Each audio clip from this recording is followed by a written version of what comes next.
Hello बच्चों, आप सभी का स्वागत है फिजिक्स की अपनी क्लास में। इससे पिछली क्लास में हमने आपको किरचॉफ के नियम बता दिए थे। किरचॉफ के नियम पर आधारित किस प्रकार के आंकिक प्रश्न पूछे जाते हैं उसके बारे में हमने आपको बता दिया था। और आज की क्लास बड़ी महत्वपूर्ण है क्योंकि आज पढ़ाया जाएगा आपको व्हीटस्टोन सेतु। अब व्हीटस्टोन सेतु पर किस प्रकार के आंकिक प्रश्न पूछे जाते हैं वो आज हम आपको सभी कराएंगे।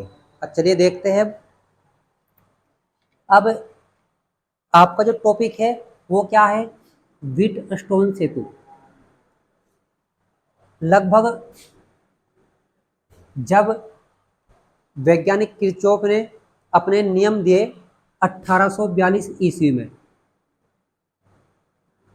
किरचॉफ ने अपने जो नियम दिए थे, मैं कब दिए थे? 1842 ईस्वी में दिए थे।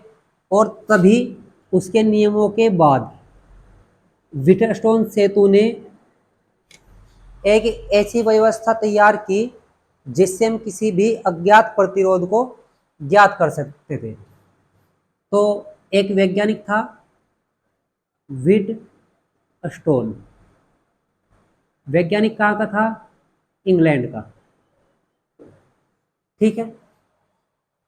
अब इस वैज्ञानिक ने 1842 ईस्वी में एक अपना परिपथ तैयार किया, एक संयोजन तैयार किया जिससे हम किसी भी अज्ञात प्रतिरोध को ज्ञात कर सकते थे।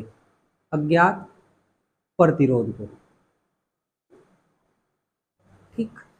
उसके बाद अज्ञात प्रतिरोध ज्ञात इसके द्वारा किया जा सकता था। और ये जो व्हीटस्टोन सेतु था ये किरचॉफ के नियम पर आधारित व्यवस्था थी। किरचॉफ के नियमों पर आधारित ऐसी व्यवस्था जिसके द्वारा अज्ञात प्रतिरोध को ज्ञात किया जा सकता था। ज्ञात किया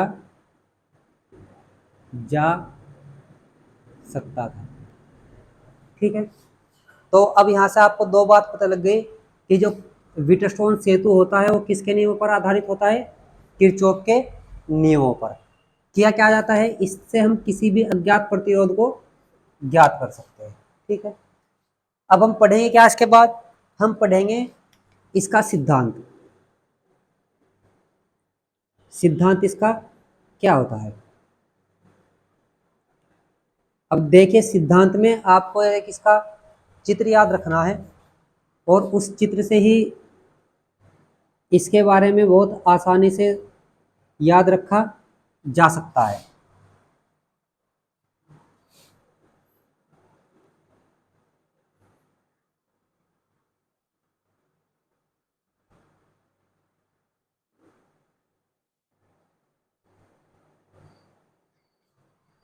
अब ये आपको बिल्कुल साफ दिखाई दे रहा होगा कि ये क्या है? आपका एक समांतर चतुर्भुज।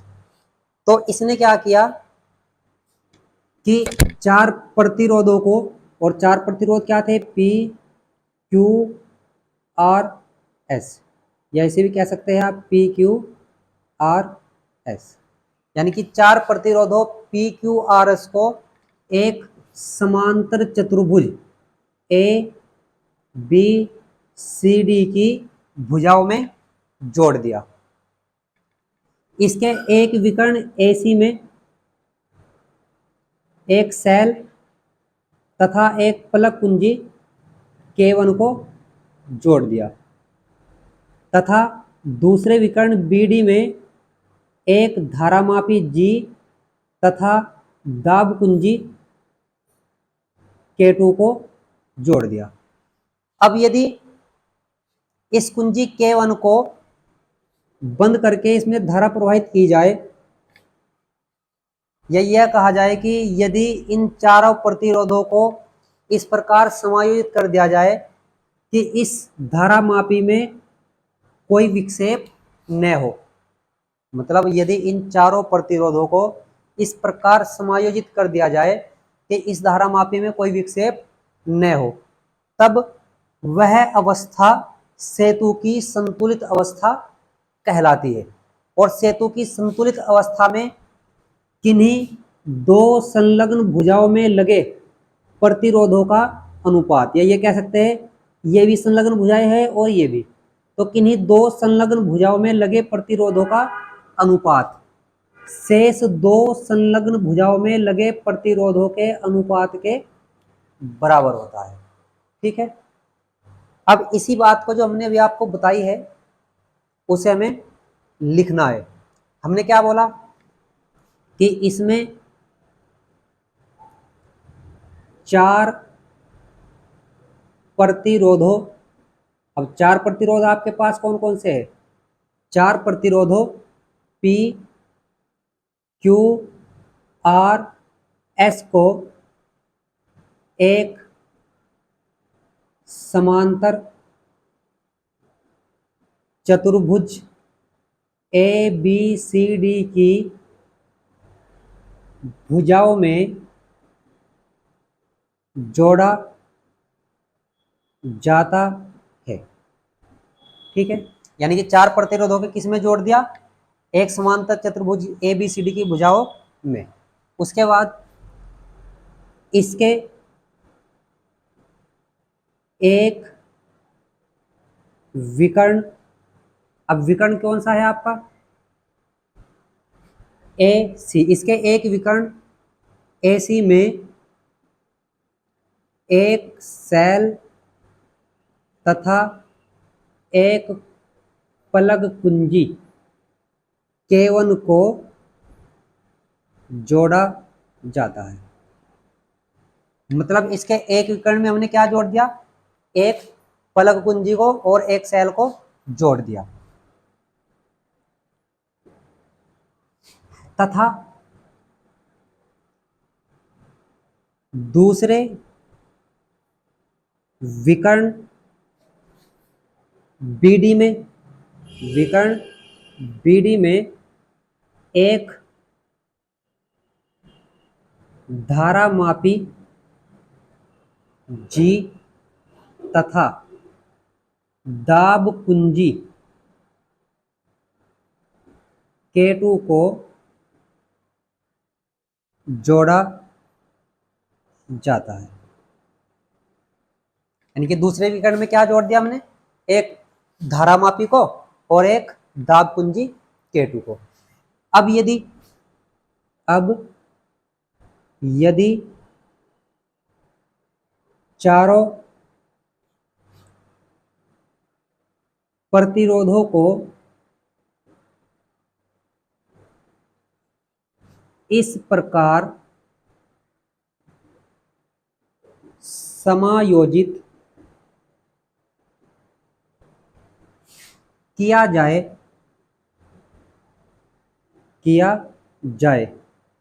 कि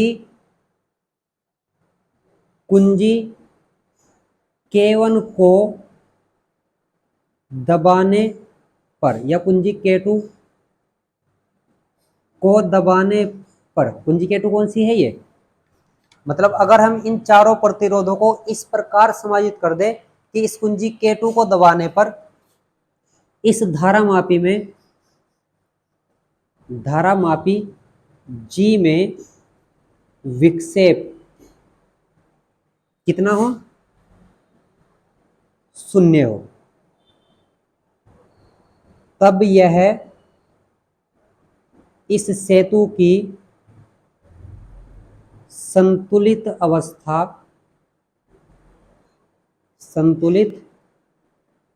अवस्था कहलाती है। ठीक है, इतनी बात मतलब हमने एक बात पता लग गई है कि अगर हम चारों प्रतिरोधों को समायोजित कर दे और वो भी किस प्रकार कि इस कुंजी K2 को दबाने पर धारामापी में कोई विक्षेप न हो, तो ये जो अवस्था होगी या स्थिति होगी वो कहलाएगी सेतु की संतुलित अवस्था। अब सेतु की संतुलित अवस्था में क्या होगा? सेतु की संतुलित अवस्था में, मतलब इस पूरे सेतु की संतुलित अवस्था में किन्हीं दो संलग्न भुजाओं में लगे प्रतिरोधों का अनुपात, किन्हीं दो संलग्न भुजाओं में लगे प्रतिरोधों का अनुपात। ठीक है, शेष दो संलग्न भुजाओं में, शेष दो संलग्न भुजाओं में लगे प्रतिरोधों के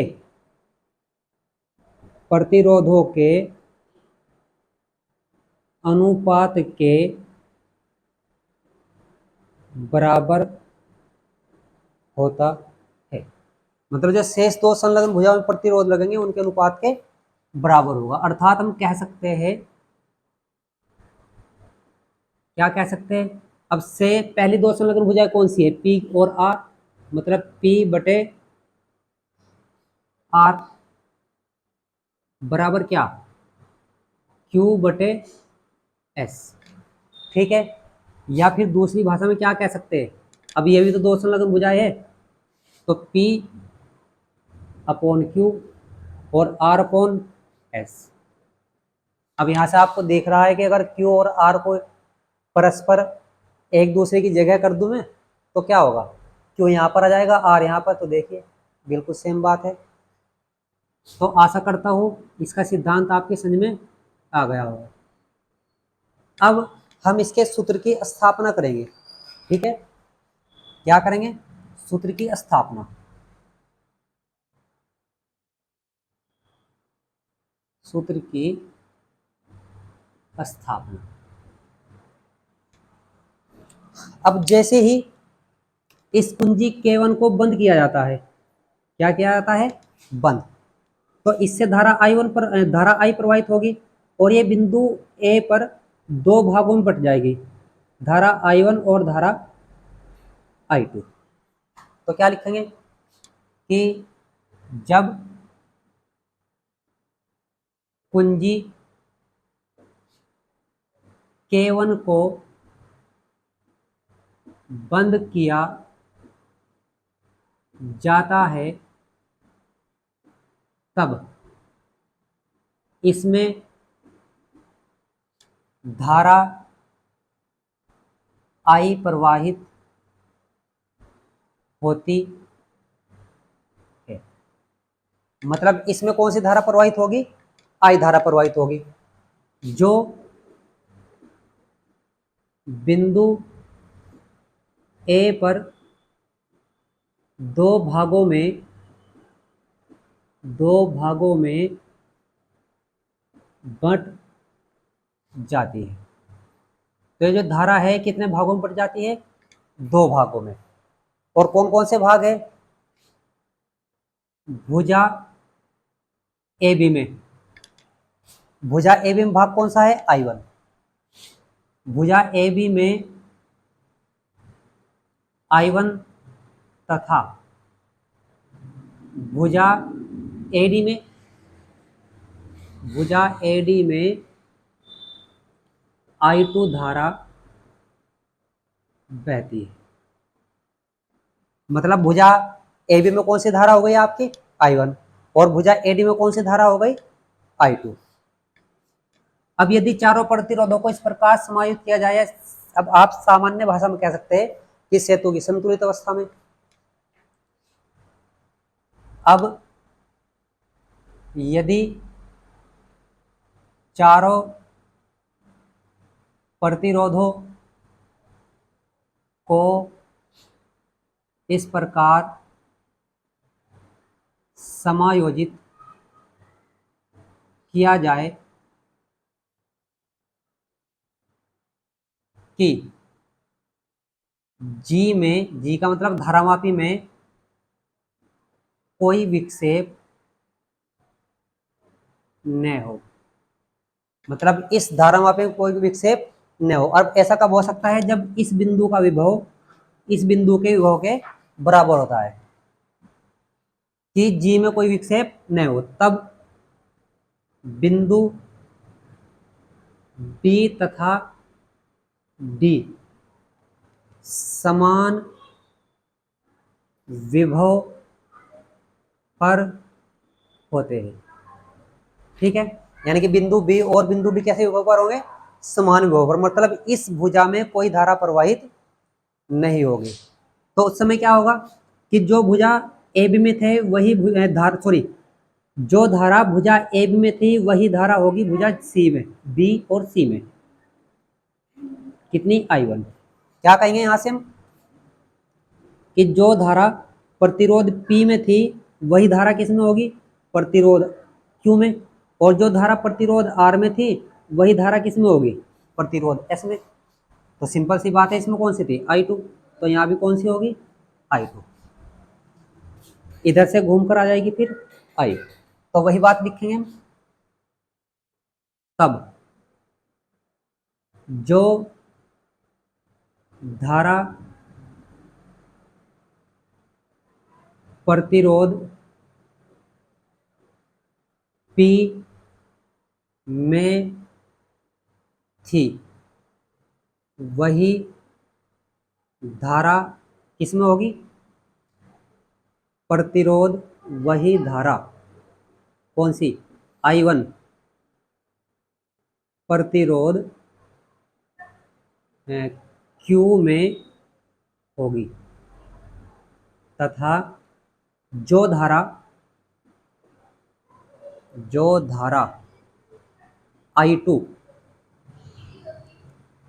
प्रतिरोध R में थी, प्रतिरोध R में थी, वही धारा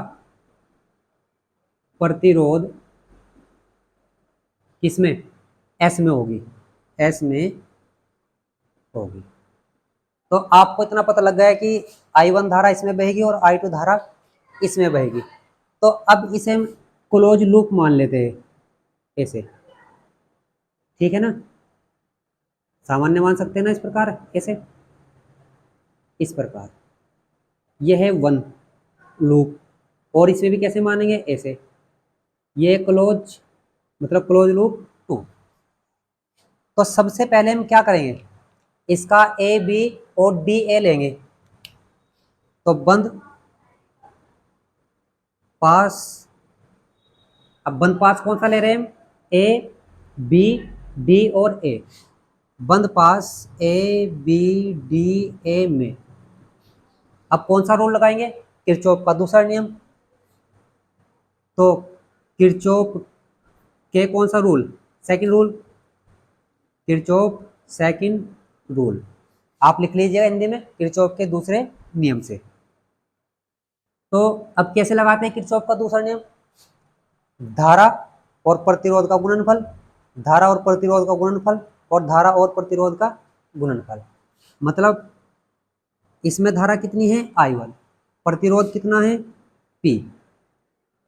इसमें भुजा में पहुंचे, इसमें कोई धारा बही नहीं रही, इसमें पहुंचे, इसमें धारा कितनी थी? I2। प्रतिरोध कितना था? R।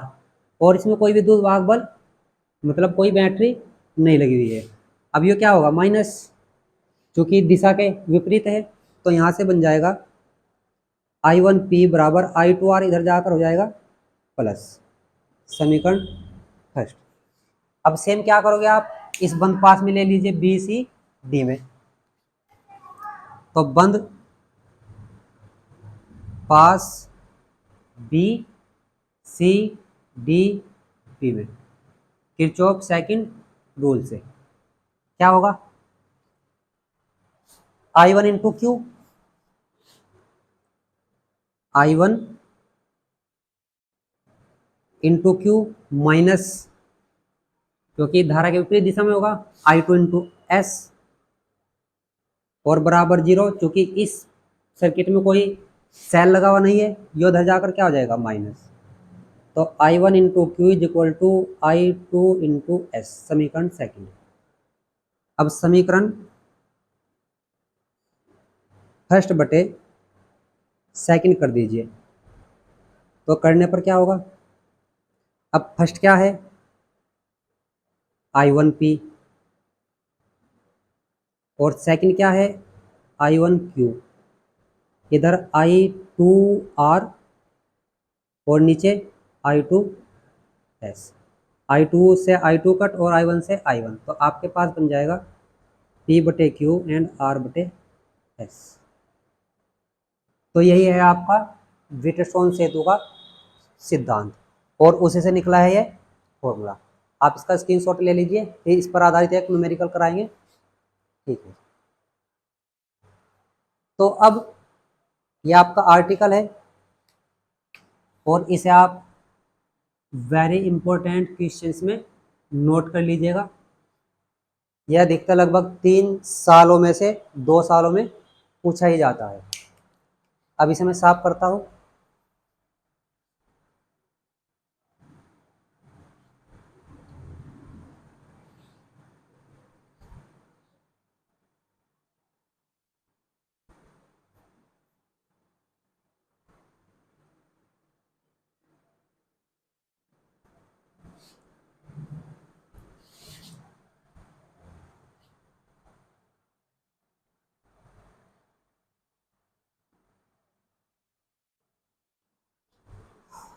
अब देखिए, हम एक आपको इस पर आधारित एक क्वेश्चन करेंगे, एक न्यूमेरिकल। अब पहली बात,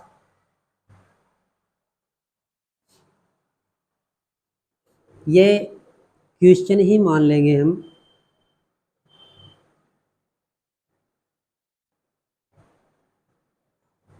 और क्वेश्चन में आपका जो इस बैटरी का विद्युत वाहक बल है वो है कितना 6 वोल्ट,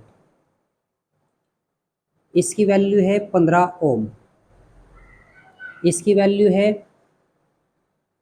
3 ओम, इसकी वैल्यू कितनी है 30 ओम, इसकी वैल्यू है 6 ओम और इसमें एक 10 ओम का प्रतिरोध जुड़ा है। कितने ओम का 10 ओम का। तो पहली बात यह है कि अगर मैं इस वैल्यू को x नाम दे दूं तो प्रश्न क्या है कि दिया हुआ परिपथ व्हीटस्टोन सेतु है तब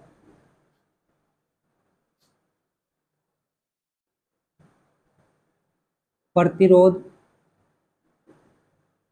x यानी कि इसका प्रतिरोध x का मान एवं धाराएं I1 व I2 ज्ञात कीजिए। अब ये क्वेश्चन है आपका और इस क्वेश्चन को सोल्व कैसे करेंगे, बस इस क्वेश्चन में आपको हर एक बात ध्यानपूर्वक देखनी है, इससे आपके लगभग बहुत सारे कॉन्सेप्ट क्लियर हो जाएंगे किस प्रकार का क्वेश्चन पूछे जाते हैं। सबसे पहली बात, अब व्हीटस्टोन सेतु है और प्रश्न में दिया हुआ कि संतुलित अवस्था है, तो सेतु की संतुलित अवस्था में, अब अभी आपने जो फॉर्मूला पढ़ा है P/Q R/S, वो किस में पढ़ा है सेतु की संतुलित अवस्था में। मतलब मैं अगर इसे R1 कह दूं, इसे R2 कह दूं, इसे R3 कह दूं और इसे R4 कह दूं, तब हम ये कह सकते हैं कि इसके बटे ये R1/R3 और R2/R4 होगा। अब R1 वैल्यू कितनी है 15, R2 वैल्यू कितनी है 30, X आपको निकालना है और R4 कितना है 6, तो 15 दूनी 30, 6 ऊपर आएगा यानी कि X बराबर आ जाएगा 6/2, तो कटकर कितना 3 ओम। तो ये आपकी जो वैल्यू आ गई है कितनी आ गई है 3 ओम। पहली बात ये। दूसरी बात, सेतु की संतुलित अवस्था में 10 ओम में कोई धारा प्रवाहित नहीं होगी तथा 10 ओम के प्रतिरोध में कोई धारा नहीं बहेगी। अब इसका मतलब अगर इसमें कोई धारा नहीं बहेगी तो इसे ऐसा मान लीजिए कि जैसा यहाँ पर कोई नहीं, बस केवल ये सर्किट हो। अब जब ये सर्किट होगा तो आप कैसे करेंगे, देखिएगा ध्यान से, इसे हटाएंगे तो ये श्रेणी क्रम और ये भी श्रेणी क्रम, तो R1 व R2 का तुल्य प्रतिरोध। अब इतना तो आपको पता है कि दोनों कैसे क्रम में, श्रेणी क्रम में, तो R डैश जो होगा वो किसके बराबर होगा, R1 प्लस R2 के, मतलब 15 और प्लस 3 बराबर 18 ओम। इसी प्रकार आपका जो R3 है और R4 है ये भी किस क्रम में होंगे, श्रेणी क्रम में, तो R3 व R4 का तुल्य प्रतिरोध क्या होगा, वो होगा R double dash equal to R3 plus R4, मतलब ये है आपका 30 और ये कितना है 6, तो ये हो गया 36 ओम। अब जो यहाँ प्रतिरोध आएगा ऐसे और नीचे आएगा, ये किस क्रम में होंगे भाई, यहाँ पर कितना आया है 18 ओम, यहाँ पर कितना आया है 36 ओम, तो ये किस क्रम में दिख रहे हैं आपको, ए और सी, ये आपको समांतर क्रम में दिख रहे हैं। तो यहाँ से आप कह सकते हैं कि आर डैश व आर डबल डैश का समांतर क्रम में तुल्य प्रतिरोध, तो कैसे निकालोगे, आप जानते हैं तुल्य प्रतिरोध होता है समांतर क्रम में दो का आर डैश गुना R double dash upon R plus sorry R dash plus R double dash, तो ये कितना है 18, ये कितना है 36, 18 प्लस 36, अब ऊपर 18 गुना 36 और नीचे 18 और 36 कितना, 8 से 14 का 4 कहाँ से लग गया, 1 3 1 4 और 1 5, 18 दूनी 36, 18 3 54 और 12 3 36, तो इसका जो टोटल प्रतिरोध आ गया है बिंदु ए और सी के बीच वो कितना आ गया है 12 ओम। तो आपको पूछ सकता है कि बिंदु ए और सी के बीच तुल्य प्रतिरोध ज्ञात कीजिए, तो यहाँ से लेकर यहाँ तक जो है ये तुल्य प्रतिरोध है। उसके बाद अब आपको धारा ज्ञात करनी है, ठीक है। आपके पास जो ई दिया हुआ है वो कितना है 6 वोल्ट, तो यहाँ से जो धारा होगी आई वो ई अपॉन आर के बराबर होगी, ई कितना है 6, ये कितना है 12, मतलब कटकर कितना 1/2 एम्पियर या 0.5 एम्पियर लिख सकते हैं। इसमें जो प्रवाहित धारा होगी वो आपने निकाल ली है कि 0.5 एम्पियर होगी। तो अब धारा I1 और धारा I2 को आपको ज्ञात करना है, कैसे ज्ञात करेंगे देखिए ध्यान से। अगर मैं इसकी सर्किट की बात करूं, अब इस और इसके सिरों के बीच पोटेंशियल सेम है, मतलब VAC is equal to VAC। अब VAC समझ में आ रहा है आपके, इस VAC का मतलब है ऊपर साइड से और निचली साइड से प्रतिरोध कैसा होगा, एक समान होगा, ठीक है ना भाई। इस ऊपरली लाइन का मैं कह सकता हूं इस तरह आप लिख लीजिए, आपको आसानी समझ में आएगा ADC, ठीक। वैसे दो ही पॉइंट के बीच में होता है विभवांतर, लेकिन मैं आपको प्रेजेंट करने के लिए इसे लिख रहा हूं। अब विभवांतर क्या होता है, धारा गुना प्रतिरोध, तो धारा उसमें कितनी है I1, प्रतिरोध कितना है उसका टोटल R डैश, उसमें धारा कितनी है I2 और प्रतिरोध कितना है R डबल डैश। तो I1 प्रतिरोध आपके पास R डैश कितना आया था 18 और I2 into R double dash कितना है आपके पास 36, तो मैं कह सकता हूँ 18 दूनी 36, यानी कि I1 is equal to 2I2। ठीक है इतनी कहानी। चलिए उसके बाद अब क्या करोगे आप, देखिए इसके बहुत सारे तरीके हैं। अगर आपके समझ में ये ना आ रहा हो तो आप कैसे करोगे, इसे बंद लूप पर लोगे। मान लिया मैं अगर इसका सेकंड मेथड बताओ आपको, सेकंड विधि, तो आप बंद लूप क्या लो, ए बी डी ए ले लीजिए। अब इसमें किरचॉफ का दूसरा नियम लगाइए, I1 गुना 15, I1 गुना 15 माइनस, इसमें कोई धारा बहेगी नहीं, इसमें I2 गुना 30 बराबर 0, कोई बैटरी नहीं है, जैसे अभी हमने सिद्ध किया था। ये पहली तरफ जाएगा, I1 गुना 15, I2 गुना 30, तो 15 दूनी 30, तो I1 is equal to 2I2। आप इससे भी कर सकते हैं बात को, ठीक है ना। तो अब आपके पास I1 हो गया है I2 का दुगना, और I1 प्लस I2, आपके पास I है, और I कितनी निकाली है आपने, 0.5। अब I1 की जगह क्या रख दीजिए, 2I2। I2 इसकी वैल्यू का आप सामान्य रख लीजिए 1/2, बराबर कितना है 1/2, 2 और 1 3, यानी कि 3I2 बराबर कितना 1/2। तो यहाँ से 3 बटे में जाएगा, तो I2 इज इक्वल टू आ जाएगा 1/6 एम्पियर। और I1 कितना था, I1 था इस 2I2, मतलब 2 गुना I1 की वैल्यू I2 की वैल्यू 1/6, तो कटकर कितना, तो I1 होगा 2 3 6, यानी कि 1/3 एम्पियर। तो यहाँ से आप कह सकते हैं कि आपके पास जो I1 आया है वो आया है 1/3 एम्पियर, और I2 की वैल्यू जो आई है वो आई है 1/6 एम्पियर। तो इस तरह आप क्वेश्चंस को आराम से कर सकते हैं। लगभग इस क्वेश्चन में आपके बहुत सारे कॉन्सेप्ट आपको पता लग गए हैं।